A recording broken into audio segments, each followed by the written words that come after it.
Hello students, आज आपकी communication की 4th क्लास है। इससे पहले कम्युनिकेशन की 3 क्लास ऑलरेडी आपको यूट्यूब चैनल पे मिल रही हैं। उन क्लास को देखने के बाद आपको 4th क्लास में आना है। आप देखोगे कि इसमें आपको प्रिंसिपल ऑफ कम्युनिकेशन दिए हैं, क्लासरूम में कम्युनिकेशन किस तरीके से इफेक्टिव होगा एट द डिफरेंट लेवल, मतलब कि टीचर के पॉइंट ऑफ व्यू से, इंफ्रास्ट्रक्चर के पॉइंट ऑफ व्यू से, मैनेजमेंट के पॉइंट ऑफ व्यू से, या स्कूल मैनेजमेंट के बात करेंगे। तो आप देखोगे क्लास 4th है आपकी, ये यूनिट 4 कम्युनिकेशन की क्लास हमने ऑलरेडी 3 डाली हुई है। क्लासरूम कम्युनिकेशन का जिक्र करते हैं, क्लासरूम में कम्युनिकेशन बेटर किस तरीके से परफॉर्म हो सकता है उस चीज को लेकर के फोकस किया जाएगा। एक क्वेश्चन एनटीए नेट की परीक्षा में, एनटीए नेट की परीक्षा में आपसे एक क्वेश्चन जरूर ये पूछा जाता है क्लासरूम कम्युनिकेशन को लेकर के। अब या इसे यूनिट 1 का क्वेश्चन मान लीजिए या यूनिट 4 का क्वेश्चन मान लीजिए, तो कम्युनिकेशन क्लासरूम में क्या इंपॉर्टेंट रोल प्ले करेगा उसको लेकर के ये क्वेश्चन आपसे पूछा जाता है। स्टार्टिंग करते हैं बेटा क्लासरूम कम्युनिकेशन से। प्रिंसिपल फॉर टीचर, टीचर के लिए क्या क्या प्रिंसिपल्स अपनाने चाहिए टीचर को क्लासरूम में बेटर कम्युनिकेशन कंडक्ट करने के लिए, उसको लेकर के क्वेश्चन है ये। Number 1, understanding of learner. Teacher का इफेक्टिव कम्युनिकेशन तब तक पॉसिबल नहीं होगा जब तक वो स्टूडेंट को अंडरस्टैंड नहीं करेगा या स्टूडेंट के पॉइंट ऑफ व्यू से क्लास को नहीं जज करेगा। यानी कि जब आप क्लासरूम में जाते हैं एज ए टीचर, तो आप स्टूडेंट का लेवल समझते हैं, उसकी अंडरस्टैंडिंग समझते हैं, और जो स्टूडेंट का लेवल होगा उसी लेवल से लेकर के अपने क्लासरूम का स्टैंडर्ड आप रखने वाले हैं। 2 कंडीशन होती है, एक अप होती है, एक डाउन होती है। अगर टीचर अप लेवल से पढ़ाने लगा और बच्चे का लेवल डाउन है तो उसकी समझ में नहीं आएगा और उसके लिए टीचर बेटर नहीं होगा। या टीचर बिल्कुल लो लेवल से पढ़ाने लगा और बच्चे का स्टैंडर्ड अप है तो भी मिसमैच हो जाएगा। तो यहाँ पे आप देखोगे कि हमें किस तरीके का लेवल अपनाना चाहिए।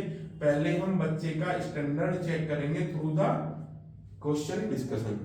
सबसे पहले टीचर क्या करता है, क्लासरूम में जाता है, कुछ क्वेश्चन बच्चों से पुटअप करता है। अगर टीचर क्लासरूम में नया है तो, वरना देखोगे जो रेगुलर टीचर है उसे तो हर एक बच्चे का लेवल पता है, स्टैंडर्ड पता है, वहां जरूरत नहीं है। बट अगर टीचर नया है तो सबसे पहले क्या करेगा, अंडरस्टैंडिंग द लर्नर्स, लर्नर्स की बैकग्राउंड को समझेगा, लर्नर के मेंटल सेटअप को समझेगा, लर्नर की नीड को समझेगा, लर्नर क्या चाह रहा है ये चीजें समझेगा। सेकंड देखोगे बेटा, डेवलप इफेक्टिव कम्युनिकेशन। टीचर और स्टूडेंट के बीच में टीचर का सबसे बड़ा कार्य है कि वो इफेक्टिव कम्युनिकेशन को डेवलप करे any how, verbal non verbal. यहाँ से आपका क्वेश्चन बनता है, मैंने ऑलरेडी पहली क्लास में वो डिस्कशन किया हुआ है। आप देखोगे फॉर्मल और इनफॉर्मल कम्युनिकेशन को लेकर के क्वेश्चन है वो कि इनफॉर्मल सेक्टर के एग्जांपल सेट किए जाते हैं टीचर के द्वारा to make effective communication in classroom. ठीक है बेटा, थोड़ा सा अंतर है, क्वेश्चन की लैंग्वेज का अंतर है, क्वेश्चन का आंसर चेंज हो जाएगा। टीचर को अवॉइड करना चाहिए क्लास में इनफॉर्मल होने से, बट इनफॉर्मल सेक्टर के एग्जांपल क्लास में देने चाहिए टू इफेक्टिव कम्युनिकेशन। जब आप देखोगे इफेक्टिव कम्युनिकेशन होगा किसी भी एग्जांपल के द्वारा, टीचर सेट कर देता है बच्चे के माइंड में कि क्वेश्चन का आंसर क्या है, शॉर्ट स्टोरी के रूप में भी हो सकता है। थर्ड पॉइंट पे आते हैं, knowledge about pedagogy and andragogy. एक टीचर के इफेक्टिव कम्युनिकेशन के साथ साथ टीचर को क्लासरूम में पेडागोजी और एंड्रागोजी का नॉलेज होना भी जरूरी है। इसके बाद है फ्लेक्सिबल अप्रोच, ये भी इंपॉर्टेंट है आपकी इफेक्टिव कम्युनिकेशन के पॉइंट ऑफ व्यू से। टीचर को फ्लेक्सिबल अप्रोच अपनानी चाहिए कम्युनिकेशन के लिए। नेक्स्ट है being objective and unbiased, classroom में टीचर को बायस नहीं होना चाहिए। ये एक इफेक्टिव कम्युनिकेशन के लिए एक पैरामीटर है। यहाँ पे एक आपका आएगा प्लेसिबो इफेक्ट, प्लेसिबो प्रभाव की हम बात करेंगे। बच्चा तब तक रिसीव करेगा जब तक बच्चा टीचर की इमेज अपने माइंड में बहुत अच्छी रखे हुए है। अगर टीचर बायस हो गया तो टीचर की इमेज नेगेटिव हो जाएगी और नेगेटिव इमेज के साथ टीचर अच्छे तरीके से कम्युनिकेट नहीं कर पाएगा। नेक्स्ट देखो बेटा, सेकंड पॉइंट है आपका, एक पॉइंट हो गया आपका principle of teacher for classroom communication. Effective classroom communication के लिए टीचर की तरफ से क्या क्या एफर्ट्स हो सकते हैं। प्रिंसिपल फॉर क्राफ्टिंग मैसेज, कैसे मैसेज होने चाहिए, मैसेज में क्या क्या क्वालिटी होनी चाहिए टीचर के लिए। क्लियर एंड स्पेसिफिक ऑब्जेक्टिव, आप देखोगे मैसेज के लिए हम बताते हैं कभी भी वोकैब ऐसा होना चाहिए, keep it short and simple, संक्षिप्त, सरल और स्पष्ट होना चाहिए। यहाँ पे एक कोड बनाया गया है छोटा सा स्मार्ट लेकर के, कैसा मैसेज होना चाहिए, स्पेसिफिक मैसेज, एम से मेजरेबल, ए से एक्टिवेबल और आर से रेलिवेंट और नेक्स्ट है टाइम बाउंड। तो इसको आप याद रख सकते हैं और इसके द्वारा मैसेज की जो क्लियरिफाइंग है उस चीजों को आप नोट कर सकते हैं। इसके अलग एक और पॉइंट आप बना सकते हैं, keep it short and simple, ये भी आपको याद रखना है। आगे चल करके और क्लियरिटी कॉन्सेप्ट के बारे में चीजें बताई जाएंगी जो भी आपके कम्युनिकेशन के पैरामीटर हम रख सकते हैं। नेक्स्ट है बेटा आपका प्रॉपरली सीक्वेंस, जो भी मैसेज है वो प्रॉपरली सीक्वेंस होना चाहिए इफेक्टिव कम्युनिकेशन के लिए।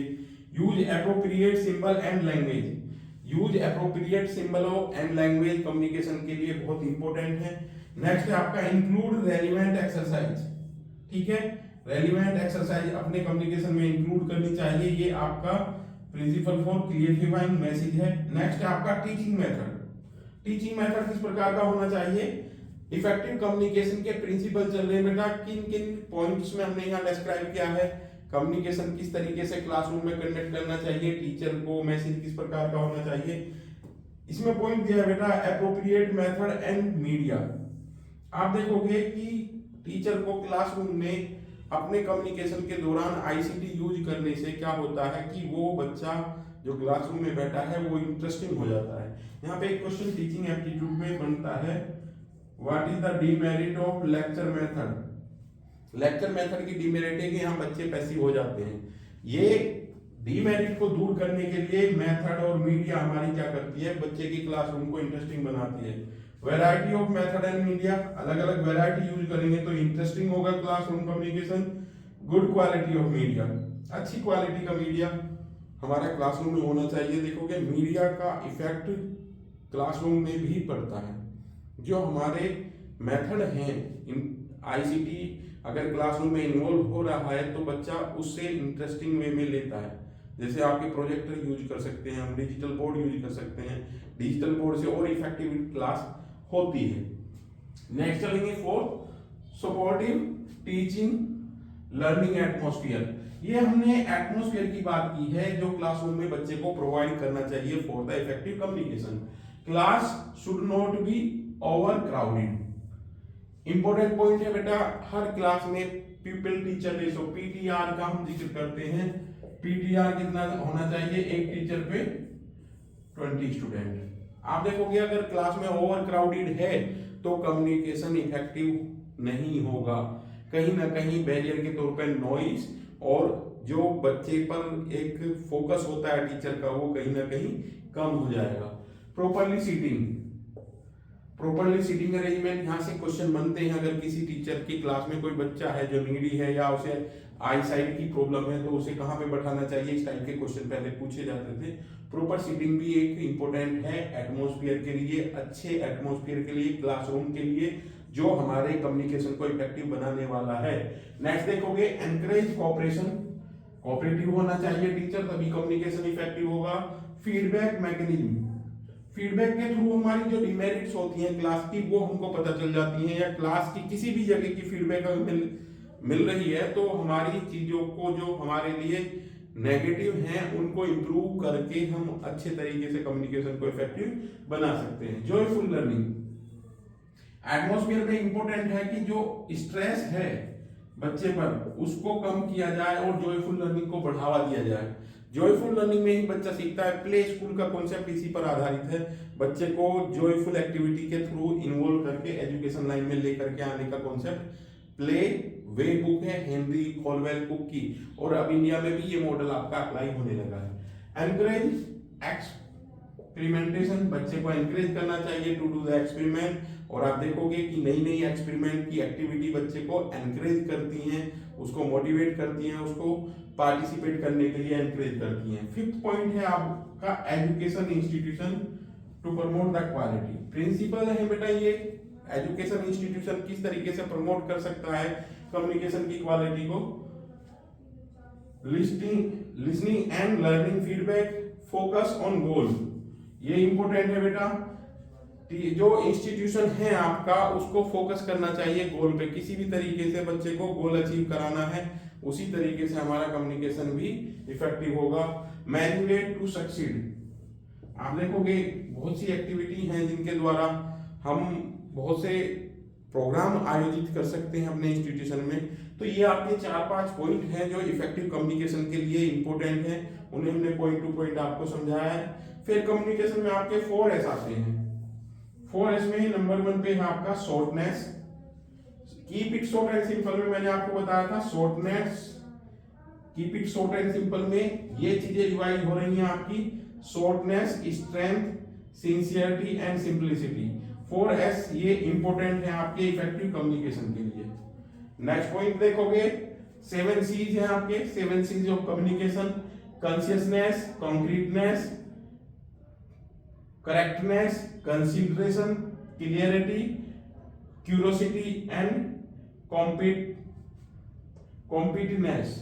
आप देखोगे ये 7 C's हैं इफेक्टिव कम्युनिकेशन के लिए। 7 C's इंपॉर्टेंट है, 4S इंपॉर्टेंट है, keep it short and simple important है, और ये मैंने स्मार्ट का जो पॉइंट दिया है ये इंपॉर्टेंट है। किस तरीके से आप क्लासरूम में इफेक्टिव कम्युनिकेशन कर सकते हो, इनसे क्वेश्चन आपके बनते हैं बेटा। एक क्वेश्चन आपका बनता है इसको लेकर के, अंडरस्टैंडिंग लर्नर को लेकर के। यहाँ पे आपके टीचिंग एप्टीट्यूड में भी क्वेश्चन बनते हैं, बाकी का और आपका नेक्स्ट क्लास में डिस्कशन किया जाएगा। ये आपकी 4th क्लास है, इसमें लगभग आपकी हाफ यूनिट कम्युनिकेशन की कंप्लीट हो जाएगी। जो बच्चे इंटीरियर में बैठे हैं उनके लिए बेनिफिशियल है।